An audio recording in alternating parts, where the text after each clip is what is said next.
Pois bem, vamos falar de dois últimos assuntos aí antes da nossa primeira VA, né? Dois assuntos bem curtos, com relação a ainda um pouco sobre o controle de qualidade fora do laboratório, né? A gente vai falar um pouquinho ainda dele, e a gente vai colocar o primeiro pezinho no laboratório, que vai falar um pouquinho sobre armazenamento de produtos, né? Armazenamento de matérias-primas.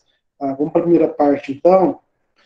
Falar um pouquinho sobre a satisfação de atributos da qualidade para os serviços de farmácia de manipulação. A gente vai tentar levantar aqui quais são esses atributos, quais são aí aquilo que a gente acha que é mais importante para a satisfação do nosso cliente. A gente vê que qualidade está totalmente ligada a algo que gera satisfação para o cliente. Né? E como a gente pode fazer isso para a farmácia de manipulação? Entender isso aí. Bom, qualidade em serviços, e aqui a gente está falando de serviços em geral. Né? Então, se você está pretendendo abrir uma farmácia, drogaria ou manipulação, ou qualquer outro tipo de serviço que seja, ou se você vai trabalhar para alguém, né, você está prestando um serviço, igual eu presto um serviço aqui para a Fibra, né, a nível de professor, tá? Então a gente tem que pensar na qualidade desse serviço. O que, que eu estou entregando para vocês, que são os clientes dessa empresa, e vocês também, dentro das empresas, o que você está entregando para aqueles que estão comprando o seu serviço. Né? Então, é muito importante esse setor de serviços na sociedade atual. Tá? E a gente mede a importância desse setor de serviços pela posição que ela ocupa na economia, seja pela participação no PIB, né, no Produto Interno Bruto, né, ou na geração de empregos. Né. Eu que estou no ramo da educação mesmo, a gente vê que o produto interno bruto da educação gera realmente uma quantidade muito grande de dinheiro, né? A gente tem uma geração grande de dinheiro, né? Mas quando a gente vira os nossos olhos para o setor farmacêutico, né, a gente pensa no setor farmacêutico, a geração é muito maior. Né? A gente tem um mercado muito grande de pessoas que buscam, né, serviços de qualidade fornecidos por farmacêuticos na área da saúde, seja por medicamentos ou outras coisas. Tá? Então, o produto interno bruto que gira em torno dos medicamentos é muito alto. Não por isso vocês são aí dentro da grande maioria dos alunos que buscam o curso de farmácia, né, sabem disso, né? Grande parte de vocês já trabalhando em indústria sabem os valores que giram dentro da indústria de medicamentos. Né? Então, a importância da economia, né, um dos pontos que a gente olha é esse produto interno bruto. Já na manipulação, ela pega uma boa parte disso, né? E a gente tem uma boa parte do PIB girando em torno da farmácia de manipulação também, tá? Gerando empregos aí para várias pessoas, né? Não só para farmacêuticos. Existem aí uma cadeia de pessoas que dependem da farmácia de manipulação para trabalhar. Tá?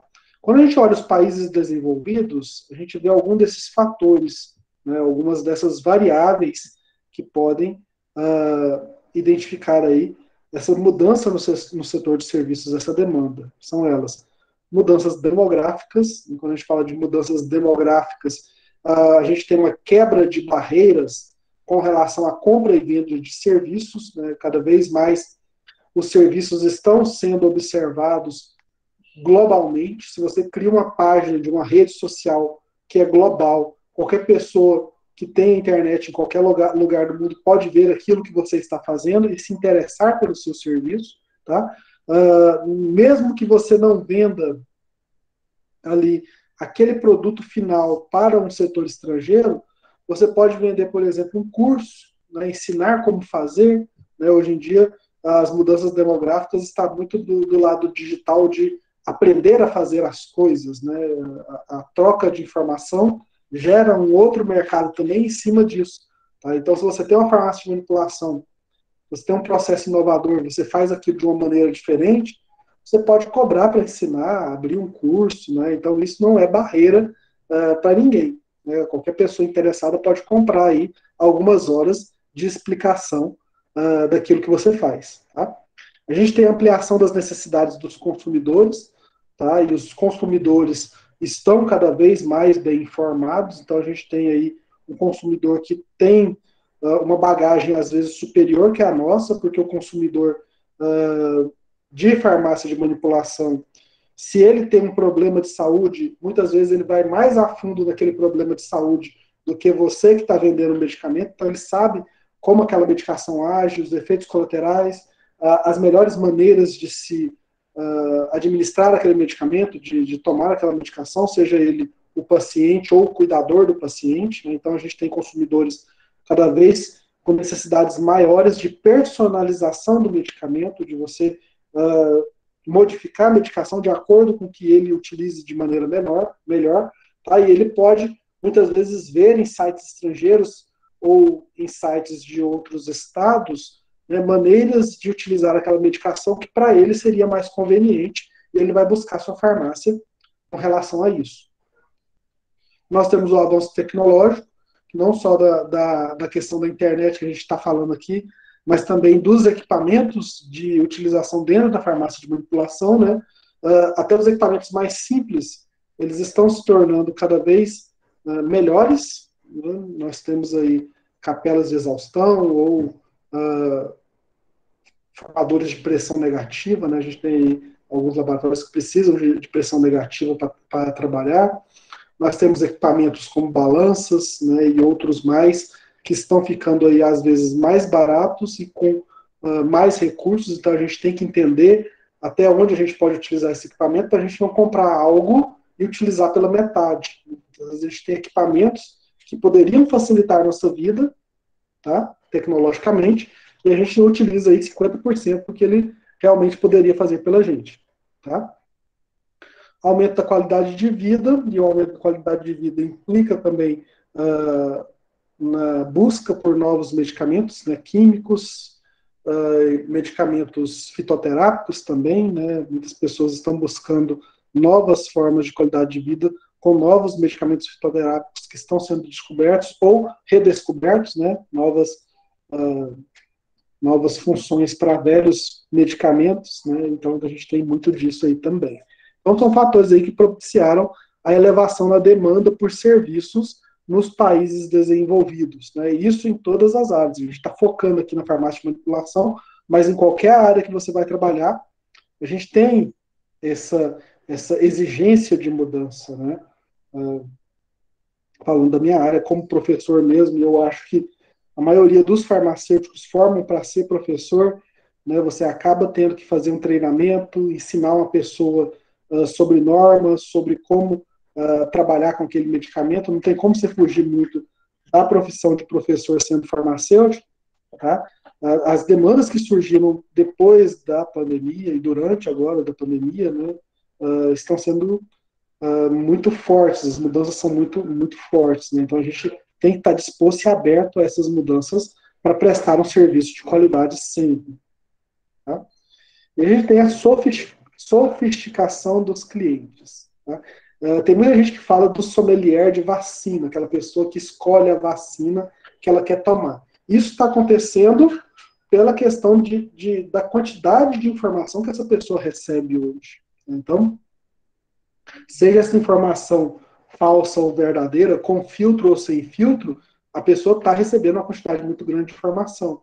Tá? E isso vem dessas novas tecnologias. Tá? Então, as empresas têm que se preocupar em estabelecer políticas estratégicas voltadas para o consumidor e o mercado, visando o crescimento através da conquista e manutenção de clientes. Tá? Porque esses clientes estão cada vez mais sofisticados. Se você não melhora a sua maneira de produzir a fórmula, ou de embalar a fórmula, ou de entregar uma marca de qualidade para o seu cliente, um conforto extra, ou algum brinde extra, ou algo do tipo que ele possa continuar como sendo seu cliente, você vai perder ele para outra empresa, né, para outra farmácia de manipulação, ou até para a indústria, dependendo do medicamento que ele utiliza.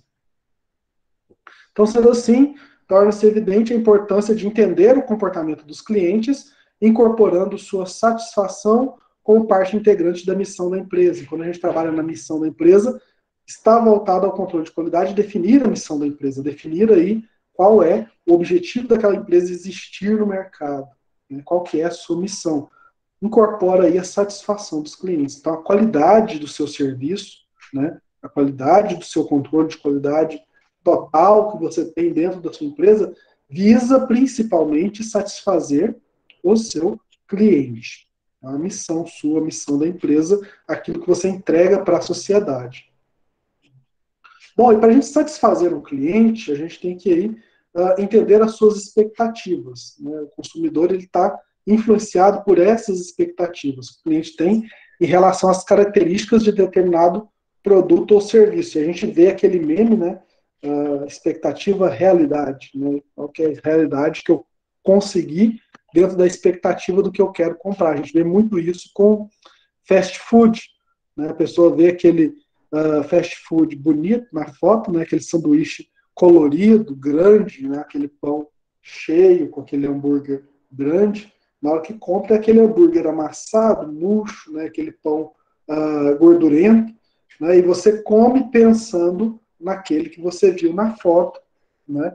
E você nem presta atenção no que você está comendo realmente. Então, a gente tem isso, a expectativa e a realidade do consumidor. O que eu estou entregando para o meu consumidor e o que ele espera do meu serviço. Né? Então, a gente tem essa demanda para pensar. Tá? A gente precisa pensar nisso porque as empresas estão enfrentando uma concorrência jamais vista, a concorrência é global, né? Então o seu serviço ele é observado por tudo e por todos. Se você se destaca, você leva pedrada. Se você não se destaca, você não leva pedrada, mas também não é visto. Tá? Então, a gente tem essas vantagens e desvantagens aí do nosso mundo globalizado dentro dessa internet maluca que a gente criou. Tá? A menor estratégia, então, é fornecer um alto grau de satisfação aos consumidores, já que o esforço necessário por parte da concorrência para induzir os clientes satisfeitos a trocar de fornecedor é muito elevado. A gente vê várias empresas fazendo isso, né? Vem aqui para minha empresa que eu te dou um desconto, né? Se você for de outra empresa, se você compra em outra farmácia, eu te dou uma vantagem a mais, né? Então as empresas estão fazendo isso, né? Fazem essa concorrência e tentam puxar os clientes de outras empresas, né? E a gente estima que o custo para a gente atrair novos consumidores é 5 vezes maior que o custo de manter os consumidores que a gente tem satisfeitos.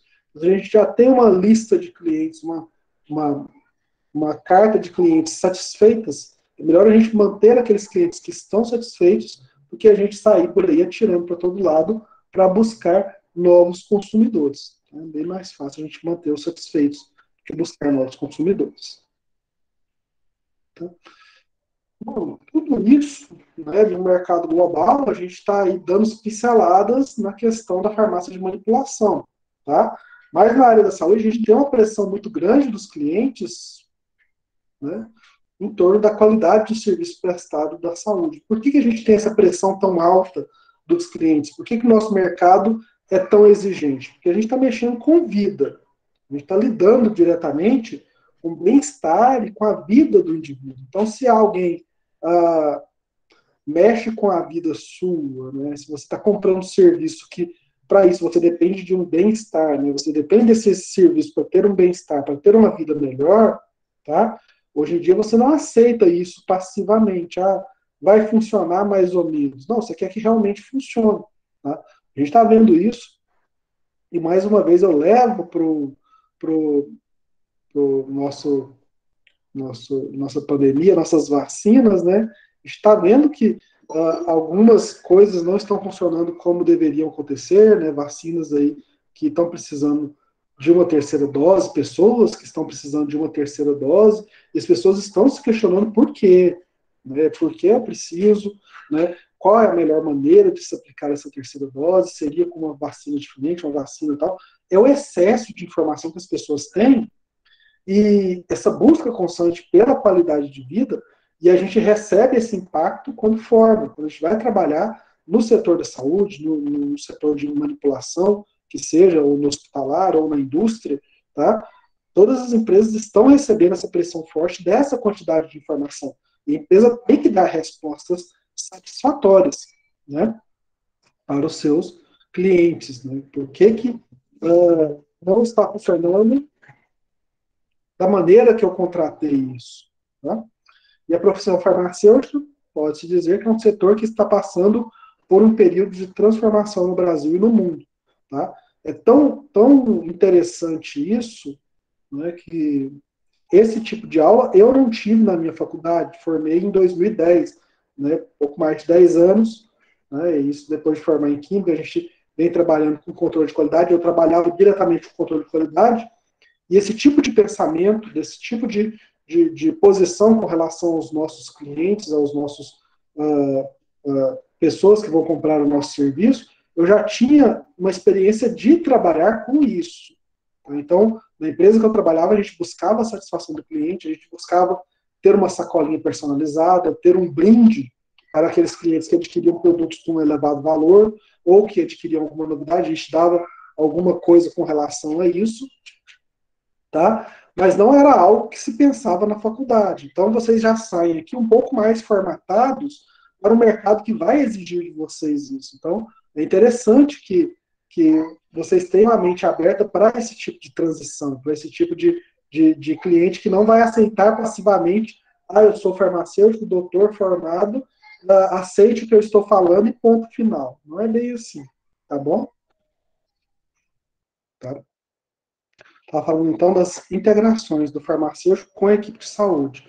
Né? Antigamente a gente pensava muito com relação a fazer visitação médica para divulgar os serviços que a farmácia está prestando e para o médico indicar também a farmácia para os pacientes. Então a gente tem que ter uma relação um pouco mais profunda com os médicos. Né? Essa relação antigamente era muito fechada, a gente tinha médicos bastante duros com relação a isso, né? Não aceitavam alteração de fórmula, não aceitavam você questionar a prescrição.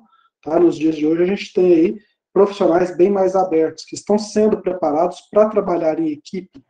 Tá? Então, a gente tem equipes funcionando, né, médicos que entendem, né, a importância do farmacêutico, tá, e dos conselhos que o farmacêutico dá e dos detalhes que a gente tem com relação à medicação. Né? O médico hoje ele entende a burocracia que existe por trás de manipular um medicamento.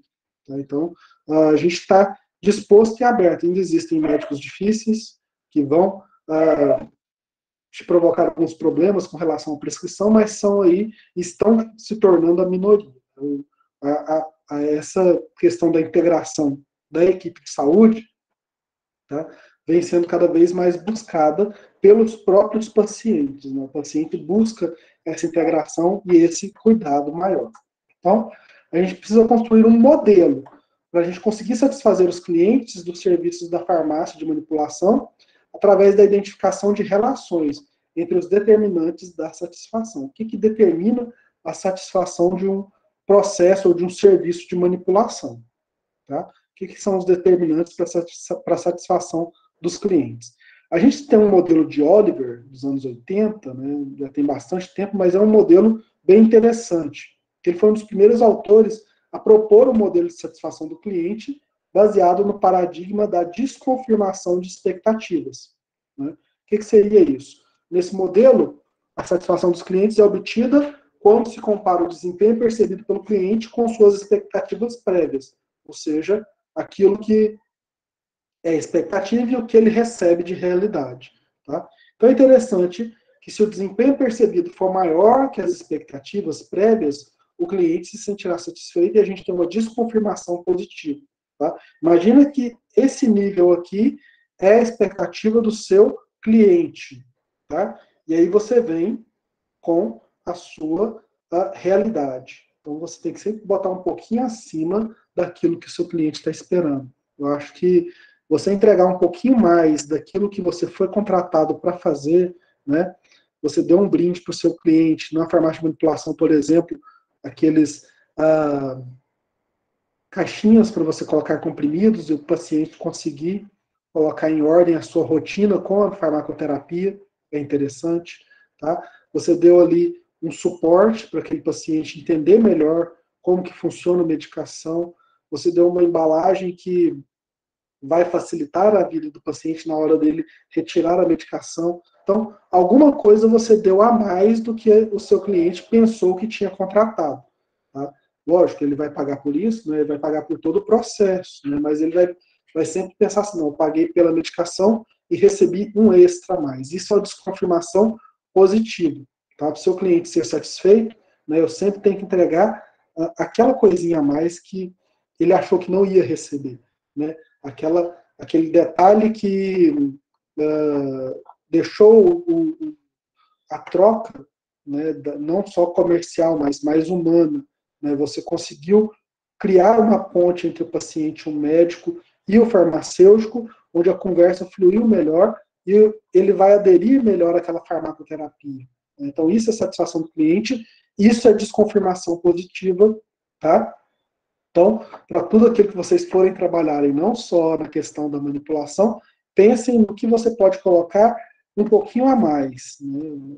Às vezes a gente cai na rotina de trabalhar sempre fazendo ali o mesmo serviço, né? E eu estou entregando aquilo que eu fui contratado, tá? Se você entrega um pouquinho a mais, você faz a desconfirmação positiva, você pode sofrer aí uma posição melhor, né? Você pode ser mais bem avaliado pelos seus colegas, pelos seus pares, tá? Se não dentro dessa empresa, com certeza isso chega para outras empresas, né, que vão querer um funcionário que entrega um pouco a mais, né? E isso vem também dando respostas dentro da manipulação, né? Você vê várias farmácias de manipulação aí, tá? Todas entregando algo muito padronizado, muito parecido, mas quando você chega em uma que entrega essa coisinha a mais, você tem essa desconfirmação positiva que deixa você mais satisfeito e você tem que entender o que é isso. Né? Olhar para o mercado e entender o que estão entregando a mais. Se isso não ocorrer, o cliente estará insatisfeito e vai ter uma desconfirmação negativa. Ou seja, o cliente tem um nível aqui de expectativa, você tentou entregar o mesmo nível que ele espera, mas você não conseguiu, entregou um pouquinho a menos, e aí você tem uma desconfirmação negativa.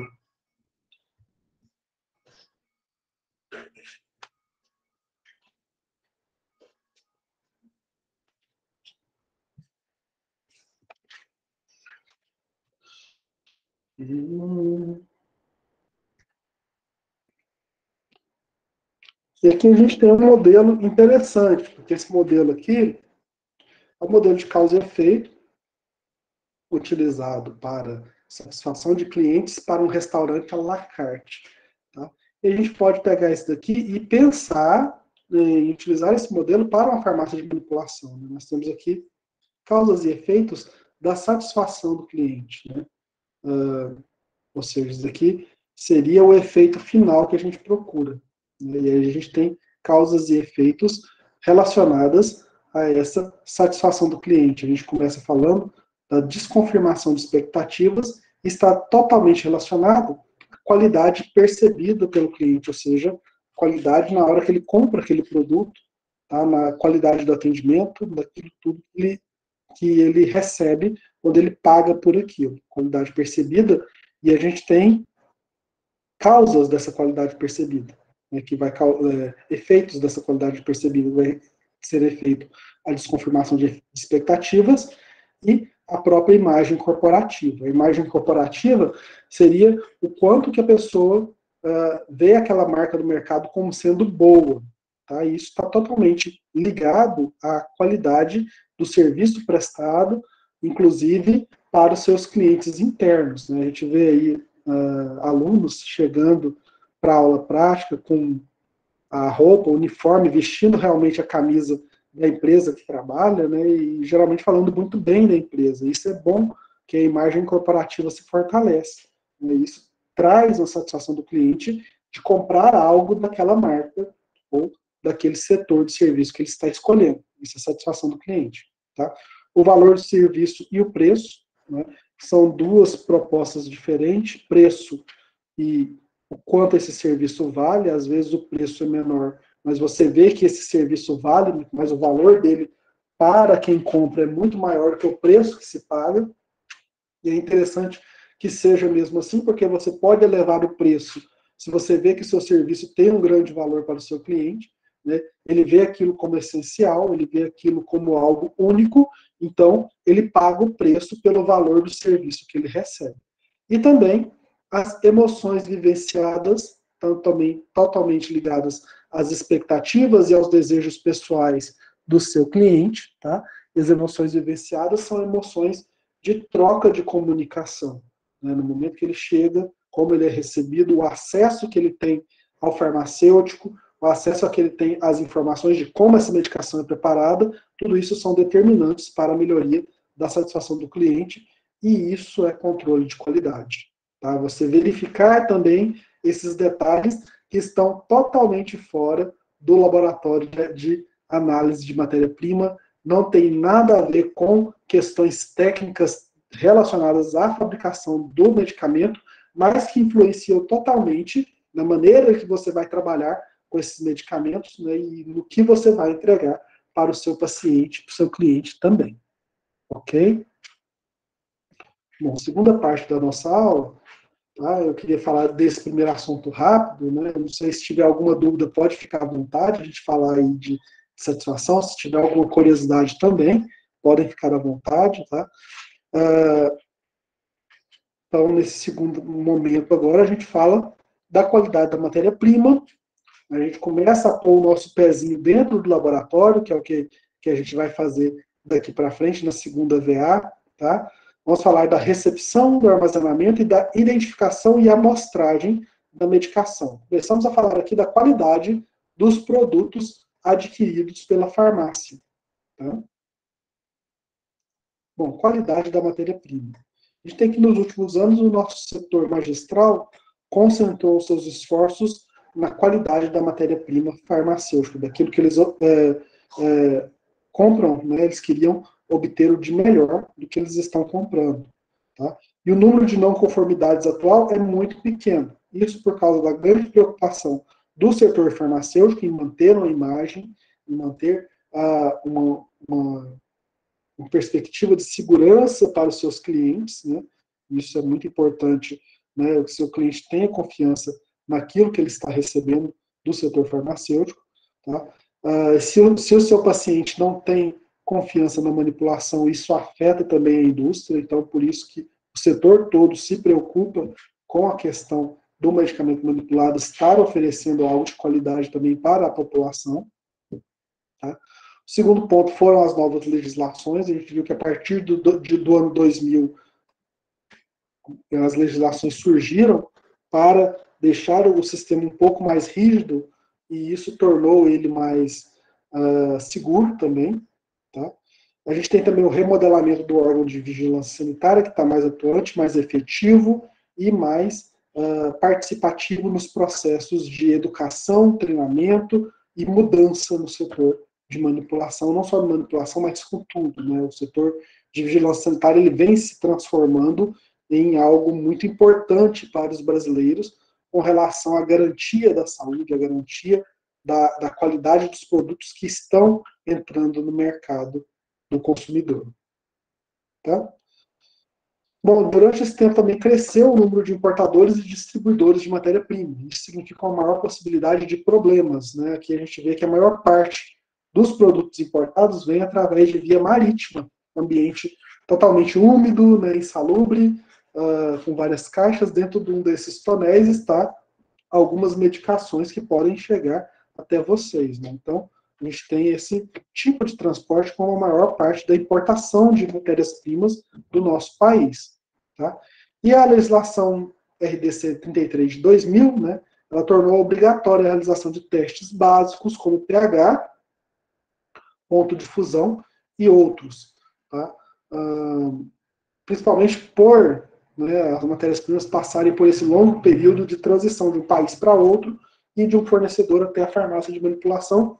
Esses testes, inicialmente, eles seriam mais uma reconfirmação do que está no laudo.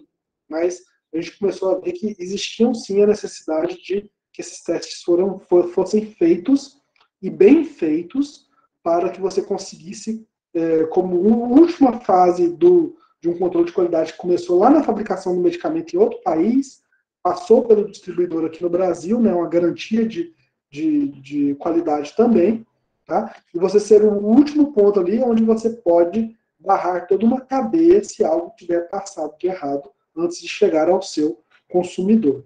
Tá? Então a gente tem aí essa legislação 33, ela foi atualizada, né? Lembrando que a gente está na 67 de 2007, que preconiza também esses testes. Mas será que esses testes seriam realmente importantes? Tá? Imagina você, uma medicação sendo fabricada no laboratório da Índia, com todo o controle de qualidade que tem ali dentro da Índia. Tá, teve um problema, passou a medicação errada, ela veio para o Brasil e vai para o seu distribuidor. Nesse distribuidor, os testes são feitos também. Tá? Então, ele tem uma segunda etapa de controle de qualidade também para ser passado, né, antes de ir para a farmácia de manipulação. Então, esse último teste, por mais simples que sejam, será que eles são importantes? Tá? Essa questão aqui, com relação a esse medicamento enalapril, eu levantei, tá, no meu TCC de Química Industrial ainda. Isso lá em 2004 eu falava desse enalapril, né, falei lá para minha banca de TCC, né, da importância como uma análise simples pode mostrar para a gente que uma medicação está fora dos padrões de qualidade. Tá? A gente tem o enalapril como um potente inibidor da enzima de conversão de angiotensina, utilizado aí no controle de pressão arterial. De acordo com a farmacopeia europeia, ele precisa de um acondicionamento em recipientes bem fechados, ao abrigo da luz. Tá? O pH da enalapril deve estar entre 2,4 e 2,9, seguindo todas as condições organolépticas que o produto tem, de acordo com a farmacopeia europeia. Né? A gente tem essas condições aí de avaliação do enalapril. O que acontece se o enalapril pegar alguma umidade? A gente viu ali um transporte marítimo, né? Esse enalapril ele pode ser degradado pela água. E aí ele vai se converter em enaprilato através de hidrólise.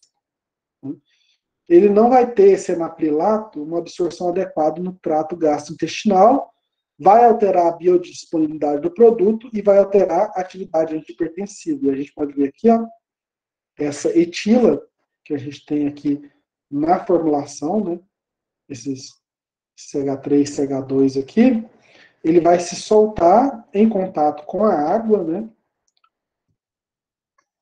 em contato com a água, formando aqui na molécula de enalapril, o enaprilato com uma hidroxila, tá?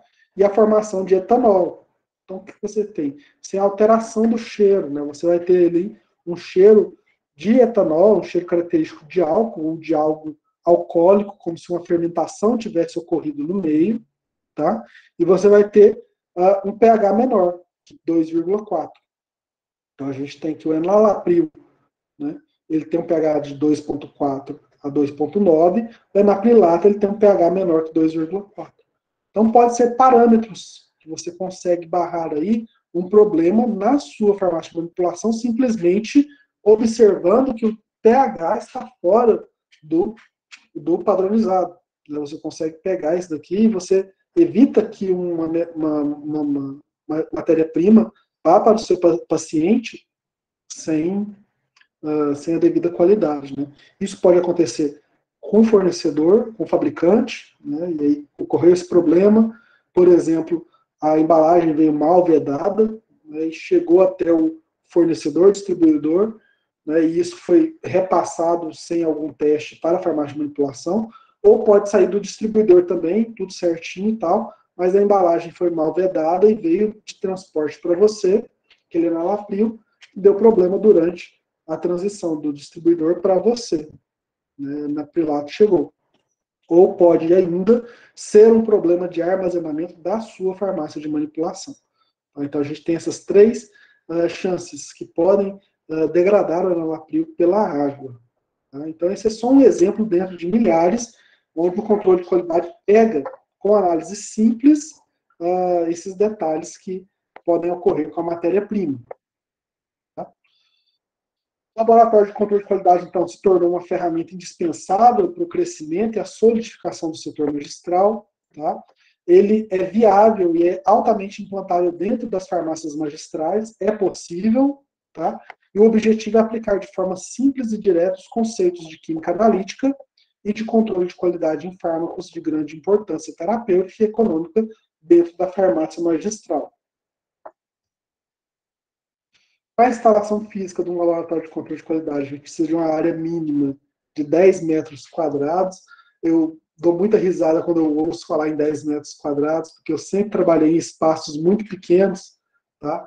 A área que eu tinha de controle de qualidade, ela tinha no máximo uns 3 metros quadrados, né? Tinha uma pia, uma bancada muito pequena, um espaço onde você mal se movia direito para chegar no computador, no impressor, então era tudo com prateleiras, uma coisa em cima da outra, e eu ali tentando fazer controle de qualidade com as amostras que chegavam para mim, as matérias-primas que chegavam para mim, isso há quase 20 anos atrás, né? Então, é ideal, eu acho que 10 metros quadrados é um bom espaço, né? Para quem trabalhou com menos, para mim seria um laboratório enorme de controle de qualidade, 10 metros quadrados. Então, esse laboratório tem que ser localizado próximo ao almoxarifado e aos laboratórios de produção, deve ser isolado, independente das outras instalações. Então, a gente tem que o laboratório de controle de qualidade. A gente vai ver aqui uma planta baixa de uma farmácia, onde que é interessante você colocar um laboratório de controle de qualidade. Piso de cerâmica ou piso vinílico, de fácil limpeza. Paredes de azulejo ou com revestimento liso e pintura a óleo. Iluminação natural e artificial adequada, possibilidade de uma área escura para leituras cromatográficas. Instalação física, ventilação, uma área ventilada com capela de exaustão. Refrigeração, ar-condicionado, manter a temperatura ambiente em torno de 20 graus Celsius para funcionamento e conservação dos equipamentos analíticos, né? A gente tem que, a maioria dos equipamentos funcionam dentro dessa temperatura de 20 graus Celsius, tá? Bancadas de alvenaria com revestimento protetor, impedindo aí a quebra de vidrarias, né, com algum tipo de emborrachamento. Instalações elétricas, tomadas de 110 e 220 volts. Instalações hidráulicas, bancadas com torneiras e alguns benefícios como gás, vácuo, dependendo aí do laboratório, se você consegue esses benefícios também. Aqui a gente tem um exemplo, né, bem interessante de laboratório de controle de qualidade. A gente tem uma área bem ampla, né, equipamentos bem separados, né, a gente tem aqui viscosímetro, a gente tem balança, pHmetro, né, e outros equipamentos de análise, né, armários muito bem colocados, né, bem. Eu queria trabalhar no laboratório assim, está bem bonito esse laboratório aí de controle de qualidade, achei interessante essa imagem, pela organização, né, pela limpeza, é muito bom mesmo trabalhar em um ambiente assim de controle de qualidade. Aqui a gente tem uma planta baixa mostrando dentro da farmácia de manipulação, né, um exemplo de farmácia de manipulação, aqui um espaço para recepção e dispensação, né, para você ter um atendimento aos seus clientes. Tá? Nessa primeira porta, né, você tem aqui um vidro de circulação, ou a área do farmacêutico. O farmacêutico pode ficar aqui para conferir receitas e verificar se as requisições estão em conformidade para ser passada pelo laboratório e também para conseguir ali avaliar os produtos finais, né? Então você tem aqui uma sala do farmacêutico, uma mesinha para reunião, né? E aqui você tem um vidro onde você pode passar essas requisições e receber as medicações do laboratório. Uma área de paramentação, para cá a gente tem o DML, que é o material de limpeza, e sanitários, masculinos e femininos, tá? Uma área de administração da empresa, uma copa, né, para lanchar, interessante também, almoçar, uma área de acesso a funcionários e registro de matérias-primas, né, uma porta lateral para os funcionários entrarem, saírem e você receber matérias-primas também. E aqui você tem a entrada do laboratório. Você pode ter uma entrada pela paramentação, e aqui uma sala limpa, né, de você circulação, e entrar para o laboratório de trabalho aqui, sólidos, semissólidos e líquidos e fracionamento. Tá? Na área de armazenamento, você tem as matérias-primas, uma área de quarentena, para você colocar aquelas matérias-primas que chegaram e ainda não estão em análise, e uma área de aprovados que tem acesso ao laboratório para eles utilizarem as medicações que estiverem aprovadas. Aqui no cantinho, o laboratório de controle de qualidade, e a gente fecha aí uma planta muito interessante de uma farmácia de manipulação, muito bem estruturada, muito bem fechada. Eu acho bem interessante essa disponibilidade aqui, né? Lógico, das farmácias que eu trabalhei, nunca trabalhei numa farmácia assim, com essa disponibilidade tudo certinho, mas esses ambientes, sim, todos esses ambientes existem na farmácia de manipulação e precisam ser pensados, pois você precisa deles para trabalhar com a manipulação. Aqui um zoom, né, na área de laboratório, né, laboratório de sólidos, controle de qualidade, né, as bancadas, pia e outras coisas mais, pressionamento, e os locais de aprovado, quarentena e armazenamento. Alguns equipamentos básicos para o laboratório de controle de qualidade. Tá? A gente precisa de recursos básicos e eles podem ser obtidos a custos razoáveis.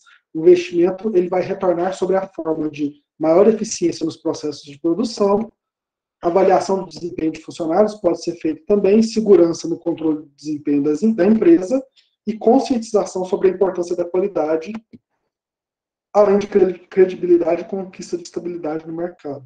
É interessante a gente levantar esses pontos positivos, pois se você pede um novo produto, um novo equipamento no laboratório, para que você está pedindo essas melhorias no seu laboratório de controle de qualidade, você tem que dar essas respostas para a diretoria da empresa. Você tem que mostrar para ela por que você está pedindo isso. Não é só porque a legislação está exigindo. Você está mostrando também a melhoria na performance da empresa. Então, você tem um produto acabado, né, e você consegue fazer um controle de qualidade em cima daquele produto acabado, né, você consegue fazer aqui a avaliação do desempenho do funcionário, se ele está fazendo aquela medicação conforme o que foi programado ou o que está sendo utilizado no processo. O que nós temos como equipamentos ideais para a gente montar um controle de qualidade? PH-metro, aparelho de ponto de fusão, viscosímetro, um espectrofotômetro, pode ser visível e ultravioleta, na faixa de 590 a 750 nanômetros, uma estufa, balança analítica de precisão, uma mufla e um banho-maria. Ainda dentro dos equipamentos básicos, uma centrífuga, pelo menos 3.000 rotações por minuto, um microscópio, um refratômetro, um dissecador, um bico de Bucer, tamizes para classificar os poros, 100, 150, 200 meshes, densímetros, alcômetros e piquenômetros, vidrarias, e aí a gente tem diversas vidrarias, como provetas, buretas, condensadores, balões, Erlenmeyers, cápsulas de porcelana, tubos de ensaio, funis de separação, pipetas graduadas e volumétricas, balões volumétricos, termômetros, pesa-filtros, frascos para reagentes e outras vidrarias. A gente tem aqui, então, o básico para a gente começar a pensar num laboratório de controle de qualidade. Um refrigerador, cromatoplacas, lâmpada ultravioleta, uma cuba cromatográfica, para cromatografia de camada delgada, uma balança com dissecador para determinação de umidade, e é isso, né, como equipamento. Para bibliografias, é interessante a gente ter um Index Merck, uma USP, né, uma farmacopeia norte-americana, uma farmacopeia britânica, um Martindale, farmacopeia brasileira, análise farmacêutica de Andrei Skorokovas, também é interessante esse livro, tá?